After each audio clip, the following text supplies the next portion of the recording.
오늘은 매매를 배우는데, 자, 한번 조문 한번 읽어보자. 매매는 시작. 매매는 당사자 일방이 재산권을 상대방에게 이전할 것을, 그래, 이전할 것을 약정하고 상대방이 그 대금을 지급할 것을 약정함으로써, 그래서 약정함으로써 그랬으니까는 약정만 해도 이루어지는 계약을 약정 이외에 물건의 인도나 일의 완성이 있어야 성립이 되는 계약을 요물계약이라고 했고, 자, 이렇게 생각을 해. 약정해도 이루어지는 계약을 무슨 계약? 낙성계약. 일의 완성까지, 그냥 내가 안 물어볼게. 그냥 내가 강의 일방적으로 할게. 일의 완성까지 있어야 이루어지는 계약을 요물계약. 그러면 계약이 성립이 됨과 동시에 효력이 생길 텐데 효력에 채권행위라고 하고, 계약은 약속을 지켜야 할 이행의 문제를 남겨놓기 때문에 약속했잖아 이거. 그 약속 지켜야지. 그 의무 부담행위라고 한다니까. 그럼 이때 매매계약을 체결할 때 재산권을 넘겨주기로 약속할 때에 재산권을 꼭 보유해야 돼? 보유하지 않아도 돼? 그러면 재산권을 이전할 때 이렇게 재산권을 꼭 보유하고 있는 사람만이 넘겨준다고 하면 그걸 처분권이 있어야 된다 이런 말을 써.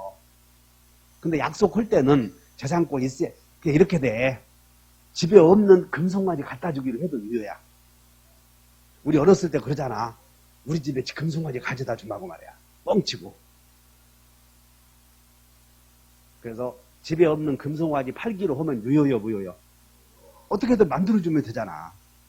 그래서 재산권을 상대방에게 이전할 거 약정에다가 약정했으니까 매매에서 생기는 효력은 다 같이 약속 지키시오. 이게 채권이요, 약속 지키시오. 우리가 처음에 사람에 대한 권리를 채권이라고 했지만 수준이 올라가면 채권이 뭐냐? 계약에서 생기는 채권이 뭐냐? 그러면 답이 보이잖아. 계약에서 생기는 채권은 다시 약속 지키시오. 이게 계약이 채권 아니야.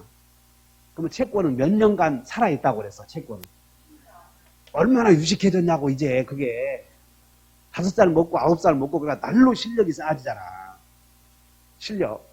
그러면 10년 안 지키면 소멸하는데 여러분들 채권과 동생항변권과 유치권은 채권의 회수를 위해서 존재하는 그냥 부속적인 권리야. 부속적인 권리.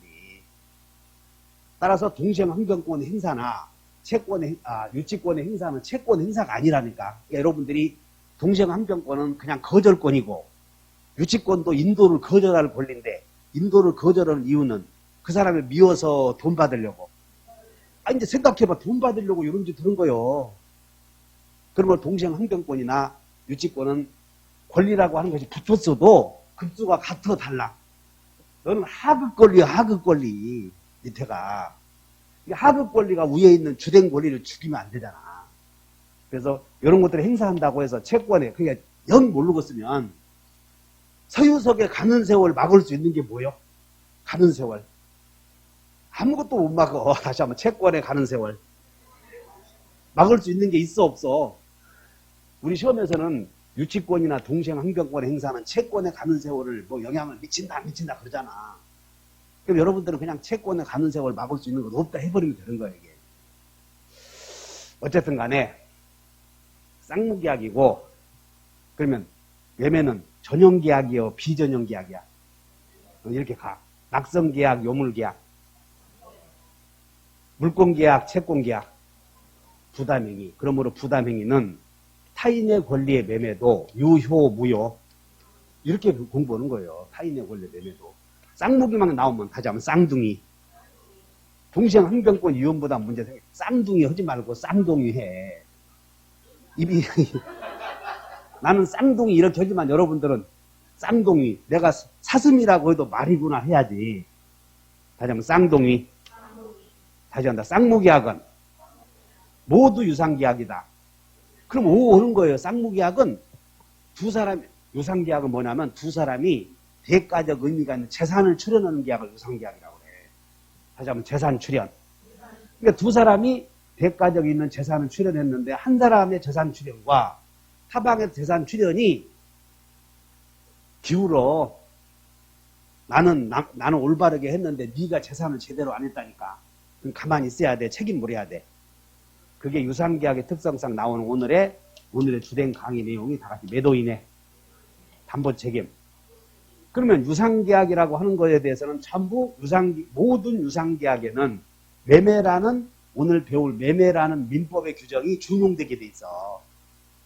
그래서 이런 것들이 갑과 을이 임대차 계약을 했는데 임차인이 임대인의 동의 없이 전대해줬대. 전대차. 그럼 임대차든 전대차든 임대차 계약이므로 이것도 유상계약이요. 쓰지 말으라고 그랬잖아. 유상계약이라는 것이 알면 다 그것을 폭넓게 적용시켜야 돼. 그래서 임대인의 동의를 얻어서 전대해야 되는데 동의 없이 재임대했다면 을은 목적물을 사용수익하게 해줘야 되고 병은 차임을 주기 때문에 두 사람의 재산 출연이 대가관계에 있기 때문에 이렇게 차임을 주는데 이 을이 완전한 권리를 넘겨주지 못하면 가만히 있어야 돼. 책임 물어야 돼. 그러니까 완전한 권리를 넘겨주지 못했을 때 묻는 책임을 담보책임이라고 그러는 거예요. 그러니까 담보라고 하는 것은 물건을 넘겨준 것에 대한 책임이야. 다시 한번 급부책임. 여러분 담보책임을 법조문을 찾아보면 물건을 넘겨준 것에 대한 책임이다 이렇게 나와. 따라서 물건을 넘겨주었으니까 후발불능은 아니다 그런 뜻이야. 넘겨주었으니까. 넘겨주지 못한 걸 후발불능이라고 하잖아. 그럼 넘겨주었는데 하자라고 하는 것은 만족스러우지 못한 거예요. 만족스러우지 못하다 그러면 책임 묻는다고. 그러면은 무슨 얘기냐면 매도인의 담보책임에 관한 규정은 모든 유상계약에 준용되므로 우리 무단 전대 나오거든 한 문제가. 그럼 무단 전대 나오면 임차인은 전차인에게 완전한 권리를 넘겨줄 책임이 있다니까. 그럼 완전한 권리를 넘겨주지 못하면 어떻게 해야 돼? 손 놓고 놓아야 돼. 책임 물어야 돼. 그래서 전차인은 임차인에게 매도인의 담보 책임을 물을 수 있다 이렇게 하는 거예요.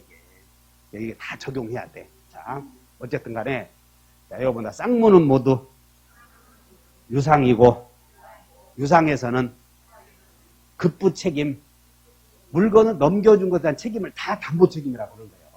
하자면 담보 책임이 생긴다. 이렇게 하시고 그래서 이제 매매가 성립되는 과정은 맨 처음에 예약을 먼저 해 주로.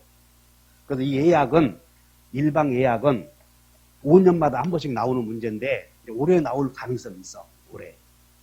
근데 이 일방 예약은 가등기 담보법에서 한번 언급도 했고 그러기 때문에 그냥 나중에 9월달 가서 2분이면 되니까 2분. 그리고 이제 예약을 해서 매매가 이루어질 때 매매가 이루어지는 과정이 금방 여기서 공부했고 그 다음에 이제 매매계약의 이행을 담보하기 위해서 여러분들 계약금을 거는 경우도 있지. 계약금 계약. 이 계약금 계약은 중개사 시험의 특성상 안 나올 수가 없어. 30년 동안 안 나오면 안 돼. 이게 허전해서. 그래서 시험을 공부하다 보면 매년 나오는 문제가 있다니까. 매년. 그래서 매매계약에서 계약금 계약과 매도인의 담보 책임은 한 번도 빼줄 수가 없어. 뺄 수가. 그래서 오늘은 이렇게 기억해야 돼. 매매는 쌍무계약은 모두 유상계약이다 이렇게 나오면 오해해야 돼. 근데 유상계약은 모두 쌍무계약이다 이런 표현은 틀려. 쌍무는 모두 유상이다 이렇게 하면 맞지만 유상은 모두 쌍무계약이다 이런 표현은 틀리니까 애로우시고 그럼 유상계약 그러면 가만히 있어야 돼. 담보책임 물어야 돼.